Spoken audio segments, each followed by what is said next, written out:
एक क्यारी साग पात दो क्यारी धनिया। अब बुढ़वा सब के छोड़ के जवन का के भगलो हम कनिया बोला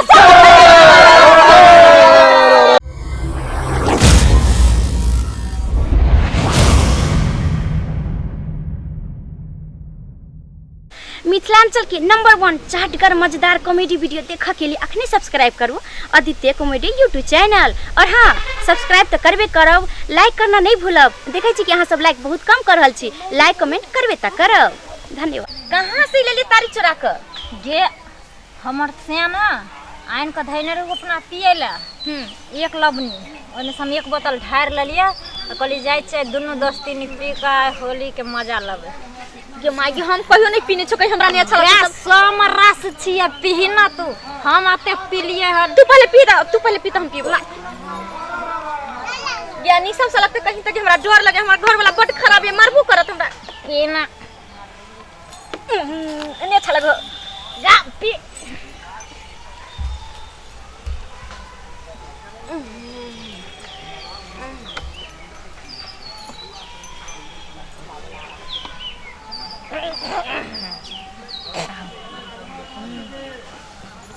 चल आई होली खेलबै, खूब गर्दा होली खेलबै। आई पिले पिले ए मोर राजा पिले पिला सोनापुरा में हो रंग लूटे बाबा हरिहर नाथ। सोनापुरा में हो रंग लूटे। चल आज मर्दावा सबके बीच में घूम के घुस के होली खेलवा। चल लगे रुक चल लगे उठ लगे उठना चल लगे उठ।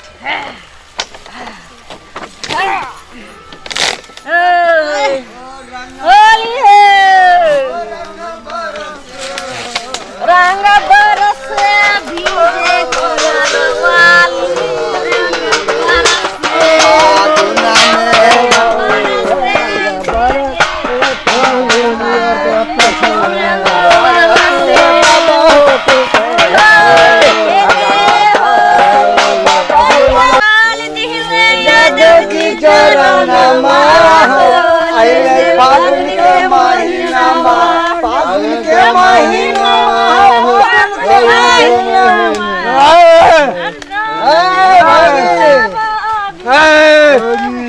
बढ़िया लागे छै ने रे। बुढ़िया भौजी छियै, बुढ़िया भौजी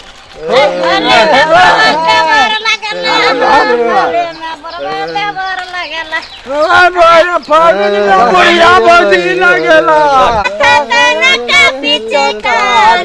किनका के हाथ कनका पिचकारी किनका के हाथ लबीरे झोली किनका के हाथ लबीरे झोली रंग बरसे मिथिला में राम खेलैया होली। मिथिला में राम खेलैया होली।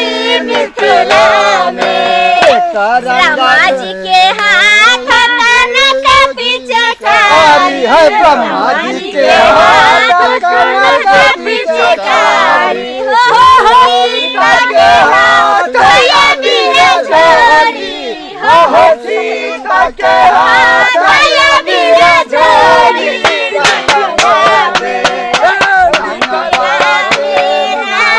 खेलैया होली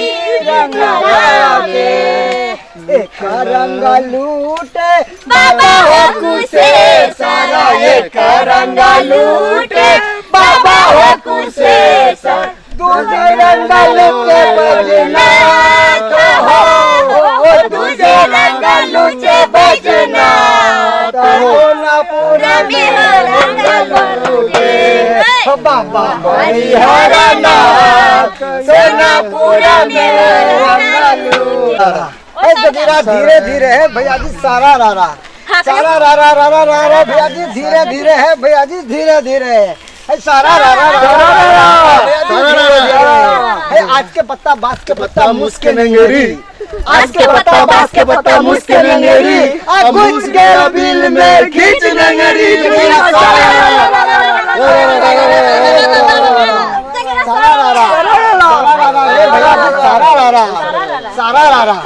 सारा रारा हे भैया जी सारा रारा। अरे आलू छोटका आलू छोटका आलू आलू रे आलू छोटका आलू बाबू रे बाबू हरिया रमुआ कृष्णा विष्णा लिया है मन में थान। हरिया रमुआ कृष्णा विष्णा लिया है मन में थान। आज खेलेंगे होली बजेगा अपना मान जगीरा। भैया जी एक क्यारी साग पात दो क्यारी धनिया एक क्यारी साग पात दो क्यारी धनिया। अब बुढ़वा सब के छड़ का जवन का के भगलो हम कनिया बोला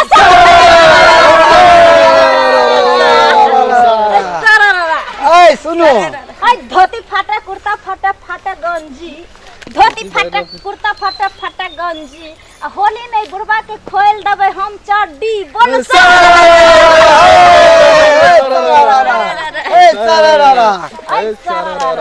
देखो हाँ बोलो अब तो ये होली तो बहुत बढ़िया मना। अच्छा हो जी हाँ आपके हाथ के खेला मलपुआ बड़ बहुते दिन भ गया एक साल आय हाथ के मलपुआ हमरा खिलाओ। चल चल चल तो खिलबै छी रंग बरसे भीजे चुनर बाली रंग बरसे